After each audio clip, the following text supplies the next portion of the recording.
Are you a podcaster? Maybe you've got that big idea and you're looking for a network to join. The multi-award-winning Ozcast Network can get your content to eyes and ears all over the world.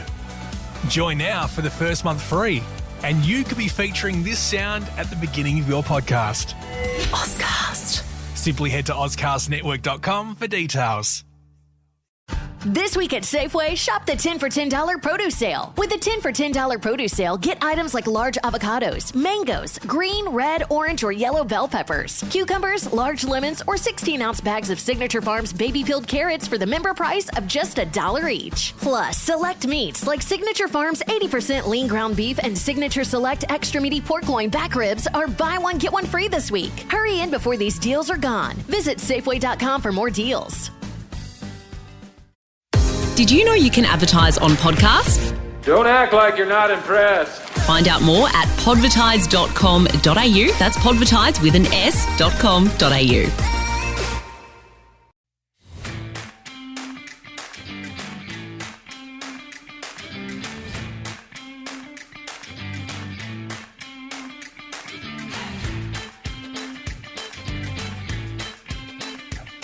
Bonus podcast time on the Nest. Let's look back at the Eagles season in 2020. And I've got an old friend, Rory Campbell, to help us look back on West Coast's ultimately, I guess, failed season. Rory, thanks for your time and thanks for joining us and breaking down what went right and what went wrong for West Coast this season. Drew, great to be with you, mate. Great to chat again. Great to be working in the same space after a fairly long stint apart. And yeah, great to look back on this season. I mean, what a season, not just from an Eagles perspective, but from the entire competition's perspective. And yeah, look, you say, I guess ultimately it was a failed season from an Eagles standpoint.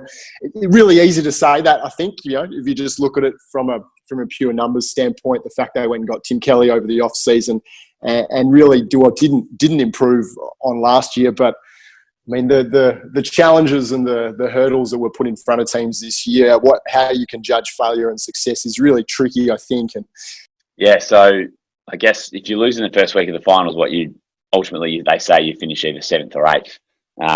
But we were only percentage out of the top 4. So we were close to potentially being able to make a massive impact. And of course, we lost the final by a point, and Collingwood really produced their best performance of the season.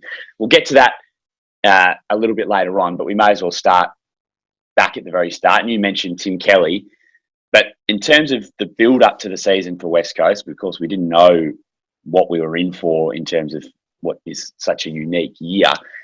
But Nick Naitanui, Josh Kennedy, both had full pre-seasons for the first time that I can remember in a very long time. And I felt then with the acquisition of Kelly, what looks like the list was just in a perfect spot to have a really good crack this year. So I guess the optimism at the start of the year, do you think when you look at exiting the first round of the finals that we'll look back on regret that we had the list in such a good spot?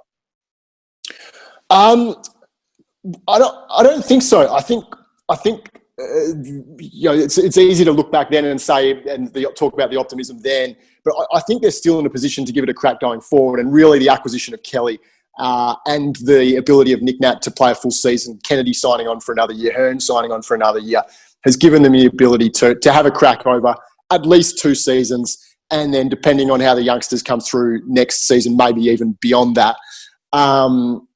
So from that perspective, but you're right, at the start of the year, the optimism was huge. And I think it's to do with that spine. You look at it, you had Josh Kennedy, Jack Darling, Nick Nat in the middle, McGovern and Barras down back. Barras and McGovern didn't have ideal pre-seasons, but they had proven sort of track records of being able to perform, particularly McGovern off limited preparation, I guess. And so the excitement was there. And then the addition of Kelly to a midfield, which was already... It probably wasn't considered among the absolute top line 2 or 3 midfields in the comp, but it was probably considered in the top 5. And adding Kelly into that mix probably threw it into the conversation as the outright best midfield in the comp. So there was a lot of optimism around it. And I think what we saw sort of early in the season is Kelly took a while to get going. Like he wasn't horrible or anything like that, but in terms of being the play that we saw at Geelong, we certainly did see that this season, but it took a little while for that to happen, a little while for it to gel, and that's probably not really unusual. And I guess when you consider the fact that we had this pre-season, when we had this round one, and then it was all called off and this time apart, and then to come back in the hub environment, which was unusual, and I guess particularly for Tim, who has some really unique family circumstances, I don't know how much of a factor all that is, but you look at that situation in its entirety, and you can see why it didn't maybe gel immediately. But there were points throughout the season where it did click, and I mean, ultimately, you look at Shuey missed a bunch of games, Yo missed a bunch of games, Redden, who is very much a quiet achiever in that midfield, missed a bunch of games. So they didn't really have a good opportunity to play 10 plus games in a row together, that midfield. So I think, yes, there was optimism at the start of the season. Did the season fulfill that optimism? Probably not. But I don't necessarily think that there's reason for negativity, given that they came up short going forward. There are a few factors and a bit of upside from the way, particularly that midfield unit gelled, and the fact that you've got those bookends still there next year. And Kennedy is, he's still in the top 5, but key forwards in the comp. Who knows how age will affect that? But given what's happened this year, you have to back him in to produce another decent year next year. Yeah. So we started the season 1-3, lost those 3 games in a row at the start of the hub. I guess the one that probably stings the most looking back is probably the Gold Coast loss. I mean, you hear people often say that the fixture is one thing, but it also is about when you get that team, like when you play them, the timing of it. And Gold Coast traditionally early in the season, that's when they get their wins. So you combine the fact that, maybe we weren't in the best headspace going into a hub, leaving families behind, whereas the Suns, probably had the entirety of that break to kind of stew on a pretty catastrophic loss in round 1 against Port Adelaide. And, the young players, maybe they made the most of that time in gelling. So lose to the Suns. I thought we were okay the next week against the Lions. Port Adelaide then were too strong for us. Charlie Dixon kicked, I think, 7 goals. So not many teams come within percentage of finishing in the top 4, having started the season 1-3. So, from that perspective, I think we did well to claw back from that slow start, then got a couple of soft kills against the Swans and against Adelaide. So a lot of talk over here, Rory, in Victoria about the West Coast Eagles sooking, and they were playing sad football, didn't want to be there. Do you think that was overblown? And then also, what was the perspective over in the West? Yeah, that certainly translated over here in the West. There were fans, particularly, weren't happy with the way that the team played through those first 3 games in Queensland. And the questions were being asked, look, are these guys going over there and just, dragging their bottom lip on the floor and not, as a result of that, not producing their best footy? Looking back on it now, you talk about the Gold Coast game and the fact they lost by 44 there. I mean, that does really sort of stand out. But yeah, there certainly was a school of thought around that here in Western Australia as well.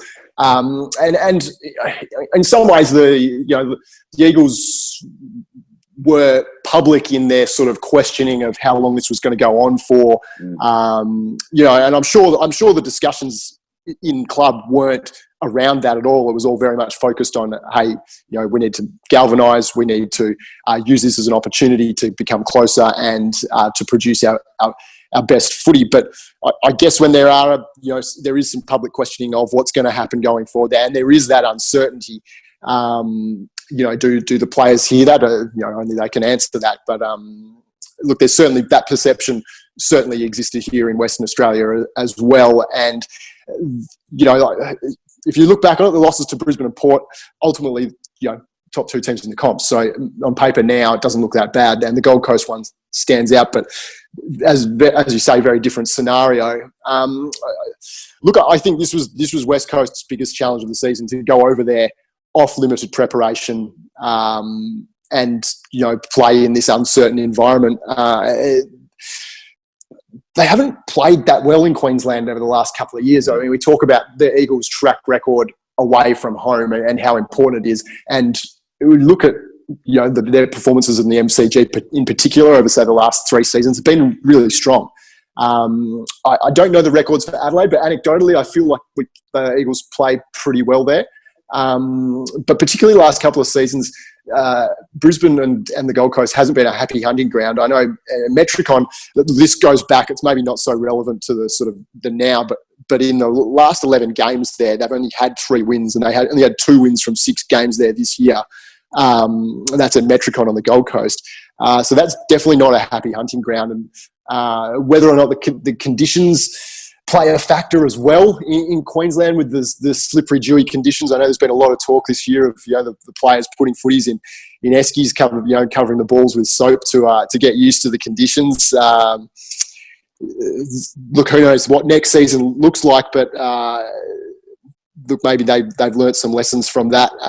Their second stint in the hub, which we'll get to, was had similar ups and downs. But I think at the moment, Queensland isn't a place that really suits the Eagles, and that certainly showed in that first stint. The Eagles they've built their game plan to win at Optus Stadium, and now that probably translates to the MCG a bit better, given the dynamics of the ground are quite similar, and our record, under the roof at Marvel Stadium is also pretty good under Adam Simpson. So they've mastered most of the country. I don't think we've lost.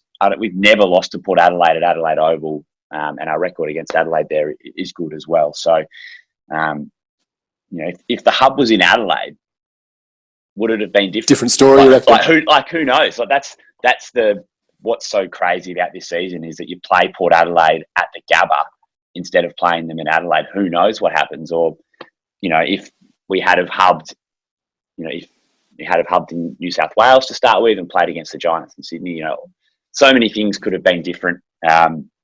Ultimately, that put us behind the 8 ball. But boy, once we got back to Perth, things started to click.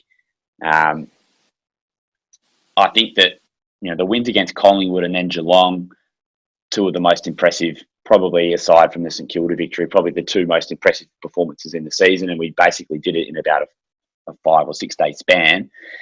So that was, we got a really good look at what the best football was that we could produce. And also, let's not forget that the players were only allowed to train together as one big group, or once a week.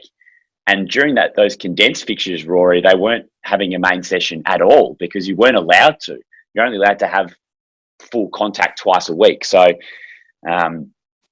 amazing really across the competition that teams were able to get through those really tough restrictions.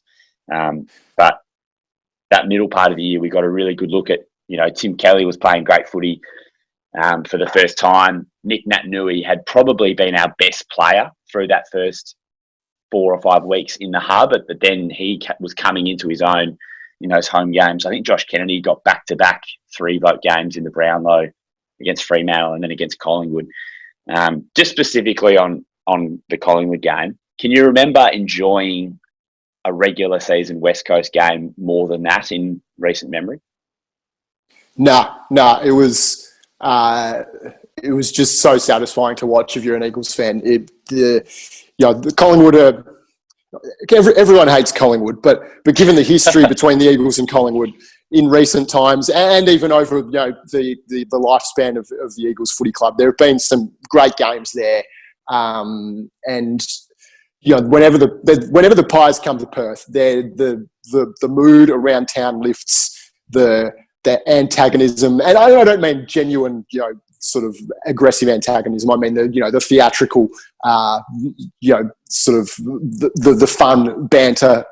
The whole town elevates, and the same when Collingwood come to play Freo as well.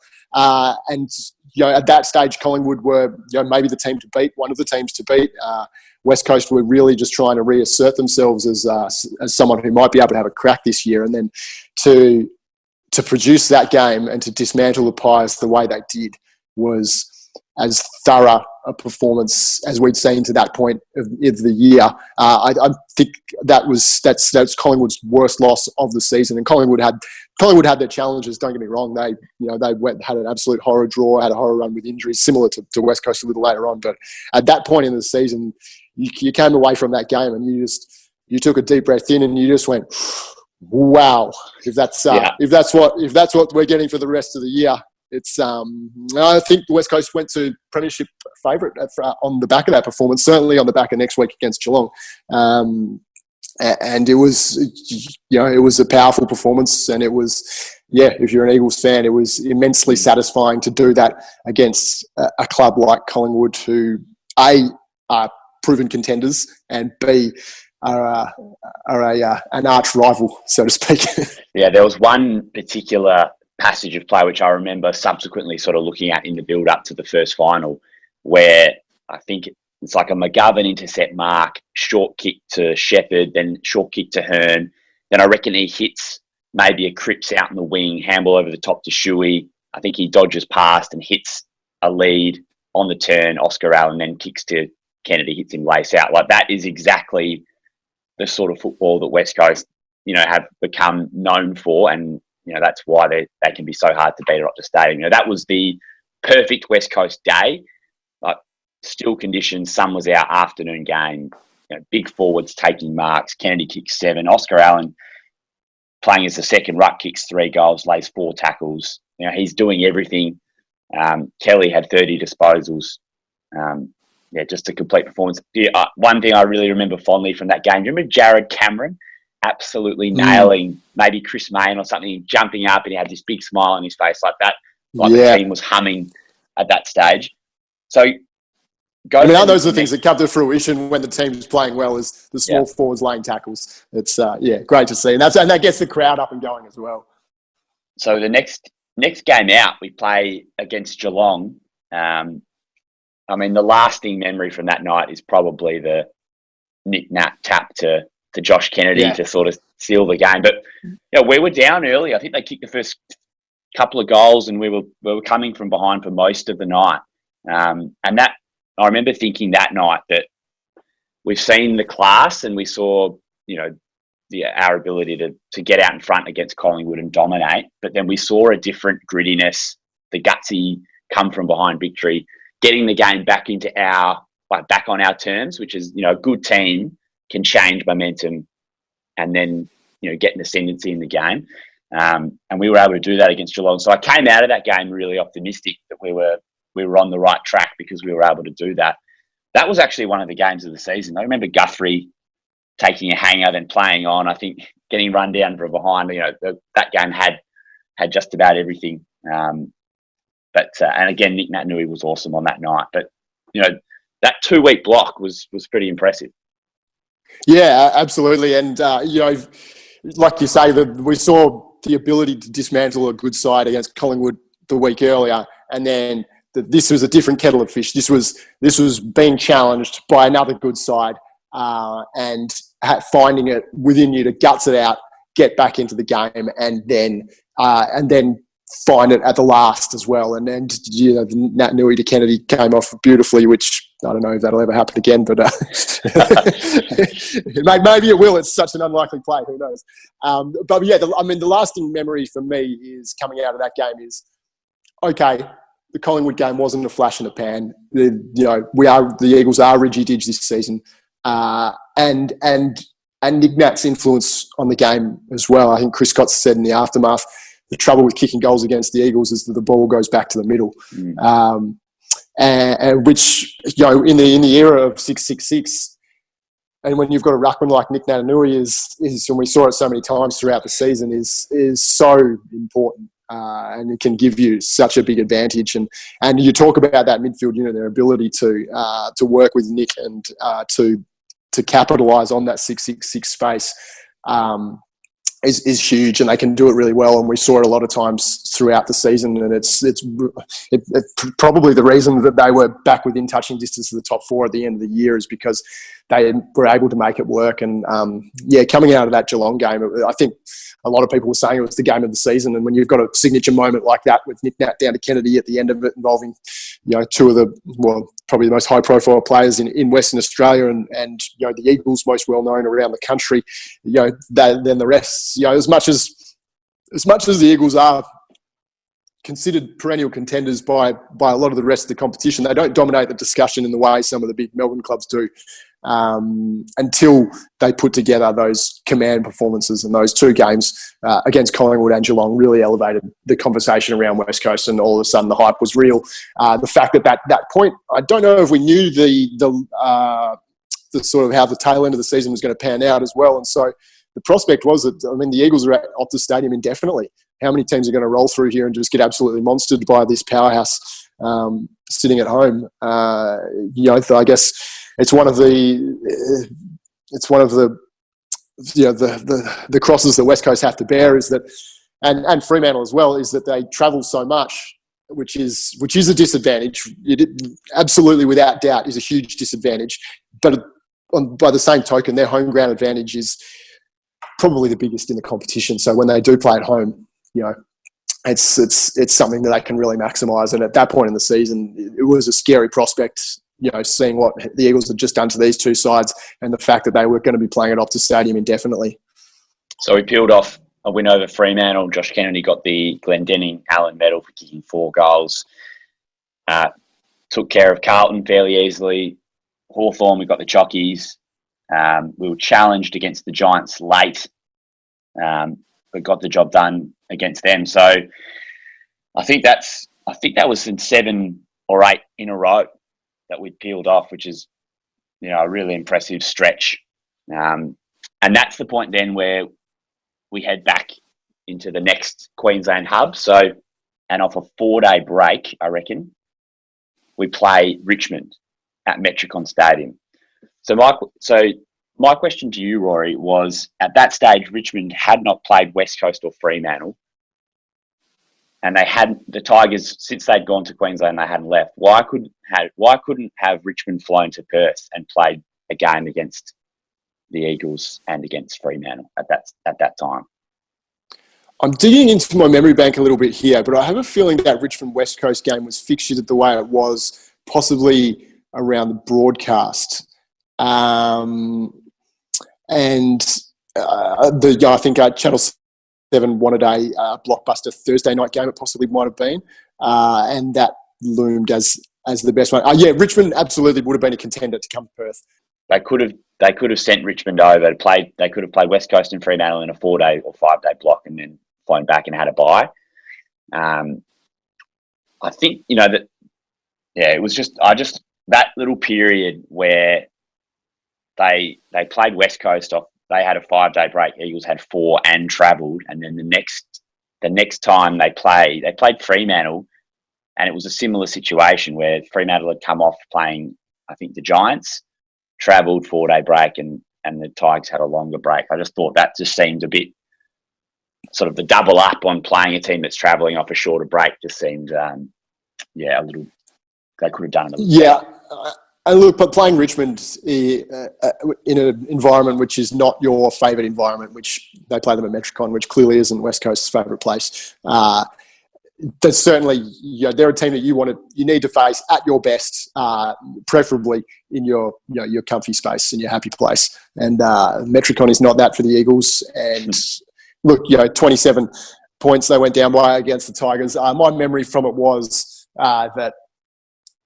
Yeah, it was kind of, they'd just left Perth, they'd landed, like you say, not an ideal preparation. Richmond was settled in Queensland. They sort of found their niche a little bit in terms of, I guess, settling and being comfortable with the fact that they were here indefinitely. And my takeaway from it was that Richmond are going to be tough to beat, but if these two teams bump into each other later in the year, that it's not out of the year question. The Eagles weren't terrible by any stretch. Not ideal going back to Queensland having a loss first up, but it wasn't. If you compare that loss to the loss against Gold Coast, however many rounds earlier, which was their first game in the Gold Coast the first time, certainly the mood for me coming out of that game was that no, the Eagles are better placed here, and there was less concern around the stretch they were going to have on the Gold Coast this time, or the Queensland this time. Yeah, so I think that Kennedy didn't play. So I think this was the first time that we saw Liam Ryan playing that deep role. And I mean, his last sort of 8 games of the season were sensational. He was good all year, but he was very good on this night. I remember that. And I think it was the start of a really amazing run of form for Liam Ryan. We also saw the debut of Bailey Williams, who, if you remember, he tackled Basher Hooley in the goal square, should have got a free kick. I think he was sort of a promising debutant for us this season. So we then take on Essendon, and we really had to grind this one out, didn't we, against the Bombers? Won by 15 points. Ryan kicked 4 goals, again impressive. And correct me if I'm wrong, is this the game where Luke Shuey injures both of his hamstrings? Shuey missed. He missed round 16 onwards. So, yeah, correct. Yeah, this is the game that he does both of his hamstrings,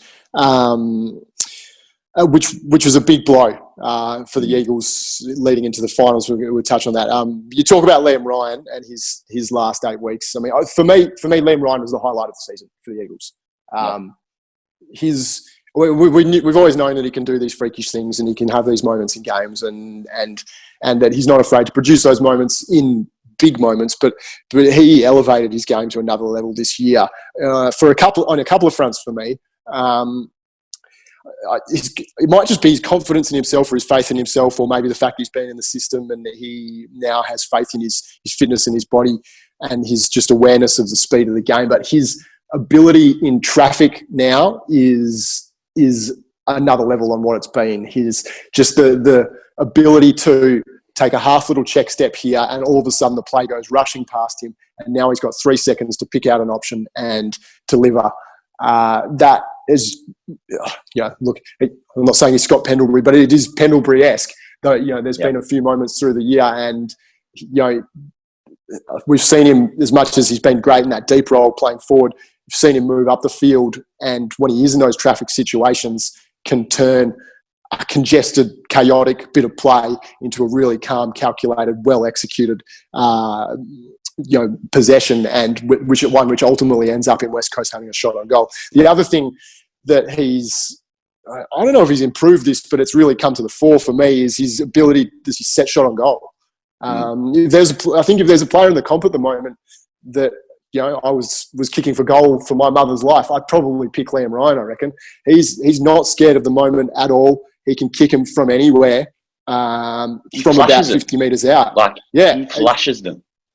Yeah, and it's he does it at training. If you go to training and you watch the Eagles, he does that. He does it from the boundary line. He does it from 45, 50 metres out, and he knows exactly what he's doing wherever he is in that 50-metre arc and having a shot on goal. All Australian season, particularly that last part of the season, he absolutely elevated himself into the conversation around the best small forward in the comp with Charlie Cameron, Toby Green.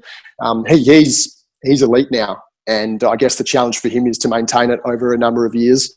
And look, I mean, I wouldn't be surprised if he maybe goes up onto a wing from time to time or something like that, because of that ability to steer through traffic. That transition from defence to attack is so important. And when you get a guy who can be calm in the moment and find some space and execute, he's been exceptional. And I think for me, that was the highlight of that last part of the season, watching him do all those things that he did. And it really was just capped off in the elimination final. That kick to Kennedy inboard was just staggering. But I think the Eagles, the injury definitely struck through that second Gold Coast or Queensland stint. And they suffered as a result of that, for sure. So you talk about Liam being one of the elite players of the comp now. Someone said to me, I can't remember who, but a friend of mine in WA, and you might have experienced this, is that when he gets the ball at Optus Stadium now, it's like when Nat Nui goes near it. Like everyone, you can feel everyone lift, like everyone moves to the edge of their seat. There's like a little buzz when he goes near the ball now. And a couple of times, it might have been in the St Kilda game, but when he's hemmed in on the boundary line, he just makes such great decisions. Like his footy IQ, like his feel for the game is actually outstanding. and he's one of the best field kicks, I think, in the competition now. Like, every kick is perfect. He doesn't waste the ball. So as far as a 12-possession player, I don't think there's many better going around, and it's good that he's on our team. He ends up being a steal, really. I think we got him at pick 23 or something in the draft. You know, he's probably in the top 5 players out of that draft now. So, yeah, we're lucky to have him. So possibly my favourite game of the season was that dirty Thursday night at the Gabba against St Kilda, where everyone was out.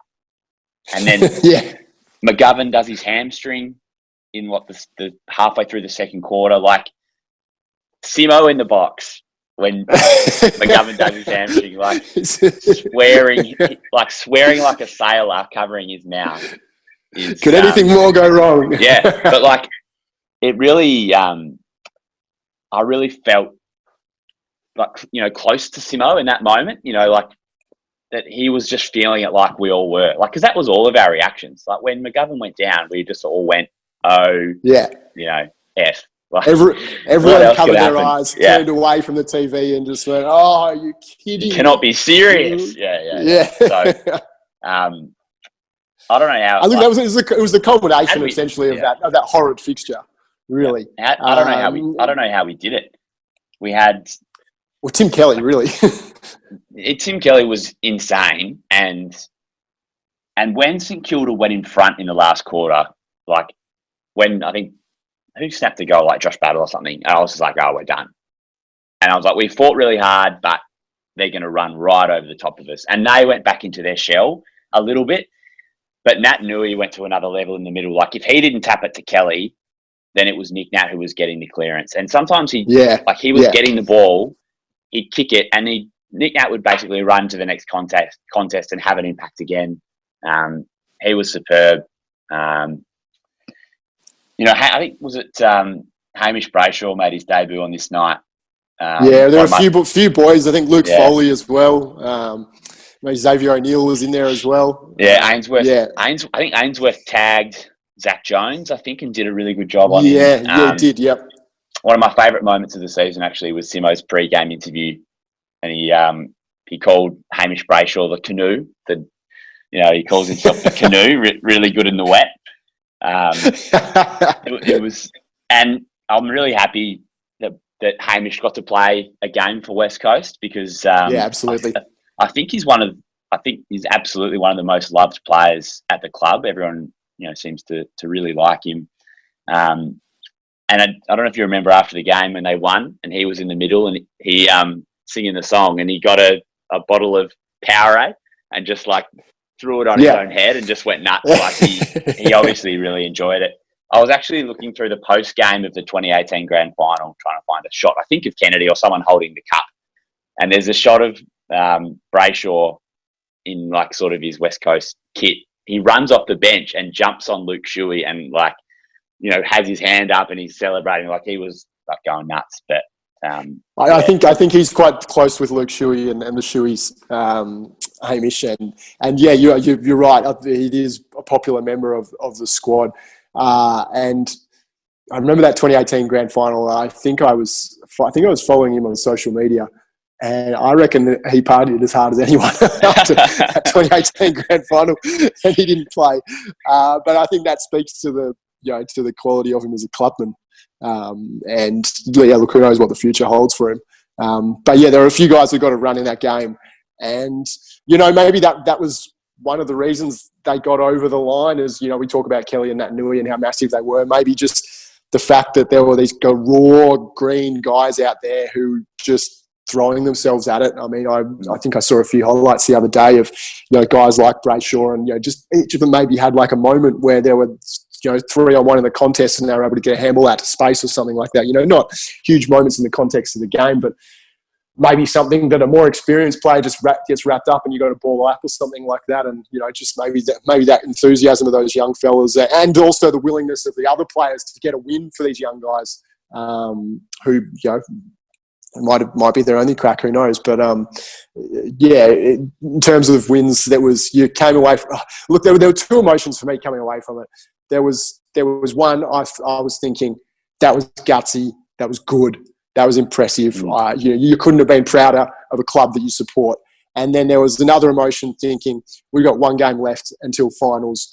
Who knows how long McGovern's out for. We've got 16 other players who are injured. We are in strife. Yeah. So as much as St Kilda weren't a bad time. So. Yeah. The Western Bulldogs game, we actually glossed over it. It was the week before. That probably the absolute opposite end of the spectrum. Like, I think I was in a bad mood for 2 days after we lost that game to the Dogs. Like, what else could have gone wrong? Like, there was just all these weird moments. Like, do you remember Cripps was running into an open goal and the ball was like bouncing in front of him and someone just tackled him. He didn't have the ball, and then there was just nothing. Nothing happened. Like, there was no free kick. Like, that was a certain goal we should have got. And Josh Rotham, like, during a marking contest, for some reason, he just decided to, like, not look at the ball and block a Bulldogs player out. They kick a goal from it. There's all these weird moments. We weren't playing that well. We were certainly, we had some injuries. Not as bad as St Kilda game, but we were definitely low on numbers. And then the whole Bontempelli, not VAR. What's the thing? Just goal review. Yeah, goal review. Like, it was. Are you a fan of the goal review?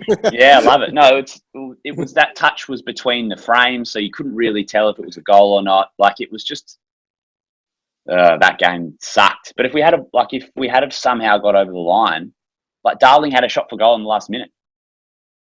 If he had kicked that, we would have made the top 4. Yeah. It's. I mean, you talk about the Gold Coast game earlier in the season. For me, this is the game that is the one that cost them. Come finals time, it came in the midst of a pretty good run leading up to the finals, and the Bulldogs are a horrible team to play. They're horrible. Their best can beat anyone, but if they're not playing their best, they can be terrible as well. And yeah, like you say, just so many strange moments. A 2-point ball game. You end up on either side of the ledger, and I think if you're gonna have a real crack, these are the games that you end up on the right side of the ledger of. And you know what, they probably needed that game and maybe one more throughout the season. I couldn't pick you another one where it was sort of close enough to really matter. They lost. That was one of the things that hurt them as well, is that a lot of their losses weren't close. There was there's a 44, there's a 30-point, there's a 48-point loss. If you add those up, you're already coming from behind the 8 ball when it comes to percentage. And then when you're on top of that, you've got 1-2 point game where you don't get the 4 points. That's what hurts you. And I think even Adam Simpson sort of said in the aftermath of the season, that Bulldogs game is one that you rue. When you look back and think what could have been. It's funny you talk about those bigger losses. When we played Port Adelaide, it was the first time in Queensland that we'd played during the day, and I was adamant that was going to make a massive difference. So I think I bet on us. I think I gave us a 33-point head start in a bet, and still threw away my money. Amazing. So qualified fifth. We beat the Kangaroos in the last game of the season, which was not one from the memory bank. It was just getting done. How did you feel going into the first final against Collingwood? I was excited that we were playing the Pies in another big game. It's always an enjoyable matchup, good memories associated with it, and we had 5 or 6 players coming back from absentee or injury. So it felt like we were going to have just about our strongest team on the park. And to be honest, I thought going into the game, we haven't really seen the best of Collingwood almost at any stage this season. They were almost lucky to scrape into the 8. So I felt pretty confident given the body of work that we'd seen from both teams. Yeah, absolutely. And you talk about the excitement. That feeling was around Perth, absolutely. Everyone was like, right, Collingwood's coming here again to get another smashing. And we can crack on and get on with the business of trying to win a premiership after that. But my personal, I don't know, me, Drew, I'm always cautiously optimistic. But the fact that we had so many guys coming back from injury was concerning for me, definitely. And I think we saw that in the game ultimately. Not that it was an incredible game, but not that anyone had a really bad game. But as I say Shuey maybe wasn't as prolific as he was. We're missing Yo, and you talk about that midfield's ability to gel. We probably hadn't played that full midfield complement together. Redden was coming back into the team, who like I say, I think is a really understated member of that midfield. His ability to work in close and probably enable the other guys to do what they do. So they really hadn't had that opportunity to work together. And by contrast, the Pies were here on Mission Impossible. They had their backs against the wall. They were in quarantine. They felt like they had nothing to lose. The Pies, the Optus Stadium doesn't actually hold fears for Collingwood. They won against the Eagles last year by a point. So as much as the Eagles might have had their measure at the MCG on grand final round in 2018, I don't think that has any lasting psychological impact for Collingwood or the Eagles. They're two teams that know how each other play. They match up well, and they're going to give it a red hot crack most times. Albeit that round 8 was a bit of an anomaly in that this season, and I was pretty confident that wasn't going to happen again. I thought it was going to be tight.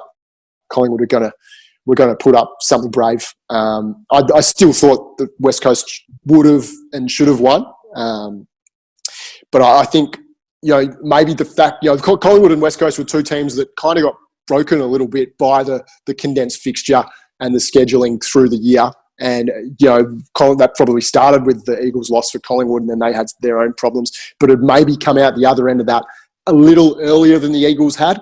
And the Eagles were still sort of coming out of that, where they had those really compressed fixtures and just a lot of players went down leading into that final.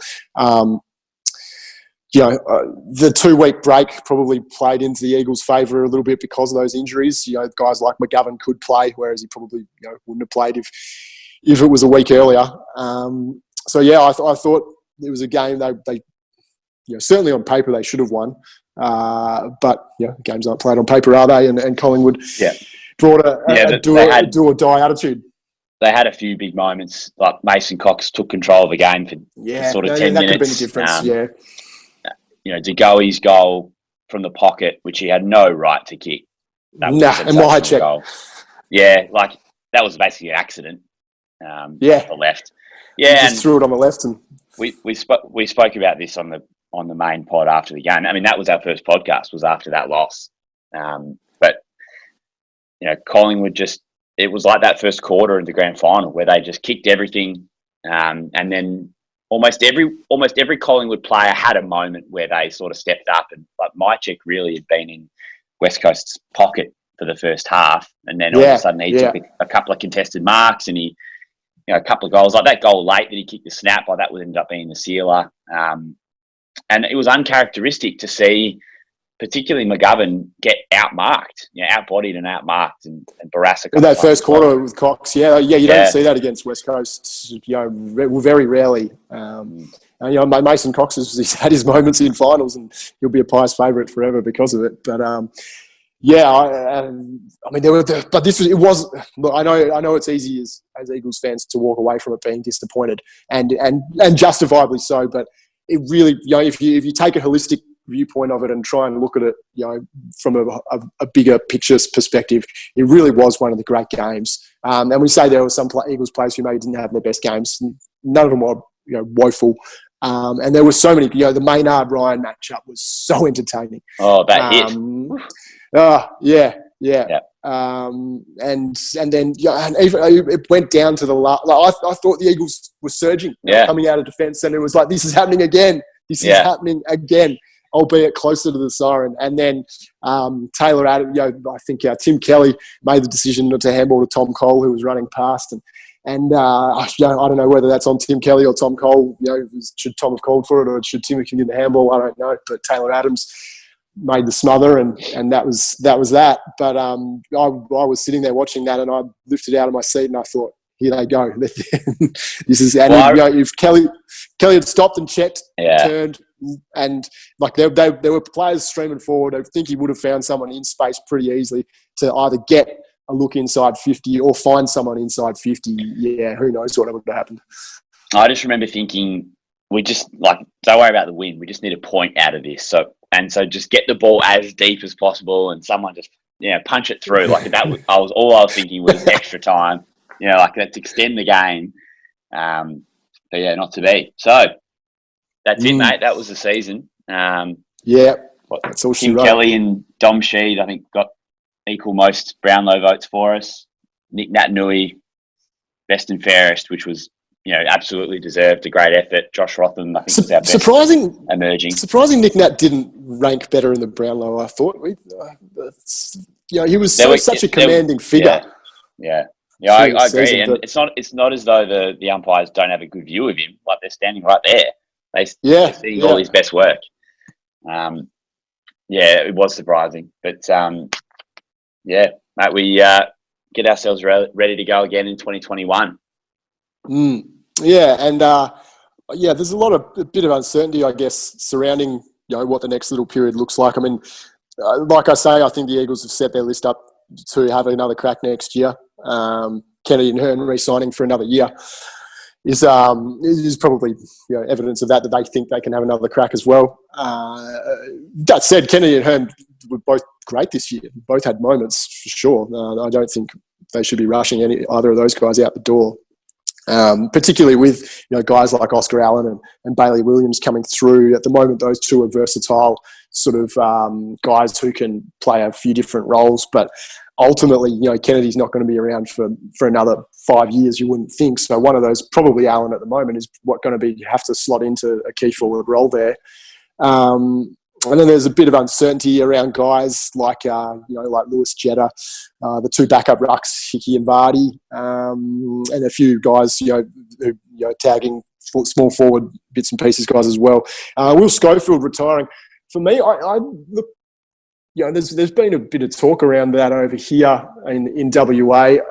I think it's a big blow for the Eagles. There aren't too many teams around that have a guy who isn't in their best 22, who is capable of coming into the best 22 and playing an elite level defensive game. Like the 2018 grand final is the one that everyone talks about, and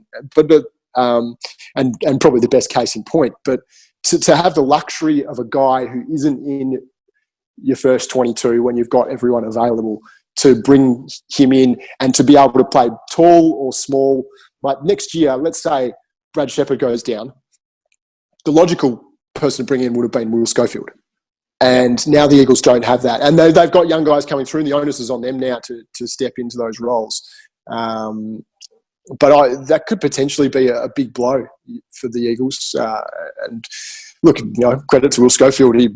What he was able to do with limited opportunity was incredible. One of the things he said, Rory, when he retired was, I can't keep banging down Simo's door for a game, which is, I don't think I've ever heard a player say that as part of their sort of farewell. It was just like, maybe physically he was still capable of playing, but it was just the mental battle of knowing that you're not in the best 22 and trying to will yourself to the line every time to get yourself in a position to be picked, only to be let down. But we appreciate your time on the nest, Rory. Thank you for helping us break down the season. It's been good fun. I mean, it's going to be a memorable season for many reasons. Unfortunately, not for holding up the cup, but it's one we won't soon forget. Yeah, and who knows what footy looks like next year. I mean, maybe for the future going forward, the fact that the competition has had to change and to adjust so rapidly and so quickly has shown that it can, and has maybe forced the power brokers into embracing ideas that in another world would only have ever been ideas, and now who knows, maybe they become more concrete concepts going forward, and footy looks different from here on in. But yeah, it's been a hell of a year. There's been ups, there's been downs for every club, and none more so than the Eagles. And while I think ultimately the fans probably walk away disappointed, I think there is reason for upside, to see upside. I think probably the most sort of significant point is that the Eagles didn't lose a game at Optus Stadium this year they're unlikely to lose many next year. And given they're probably playing more games there next year, then that's going to put them in a good position to have a crack next year. So, yep, that's a good point to leave it on. All right, Rory, we appreciate your debut on the Nest, the bonus pod, and keep rating, keep reviewing, keep subscribing, get involved with the Nest. We've got the Patreon as well with the bonus content, and we'll touch base with you soon with another podcast with Daniel Garth.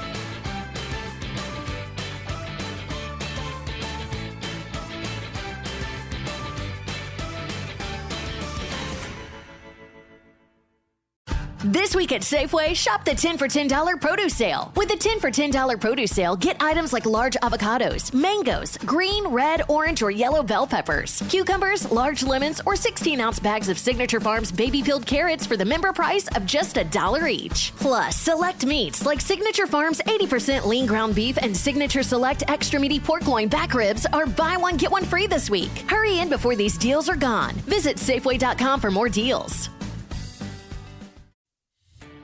Are you a podcaster? Maybe you've got that big idea and you're looking for a network to join. The multi-award-winning Ozcast Network can get your content to eyes and ears all over the world. Join now for the first month free, and you could be featuring this sound at the beginning of your podcast. Ozcast. Simply head to ozcastnetwork.com for details.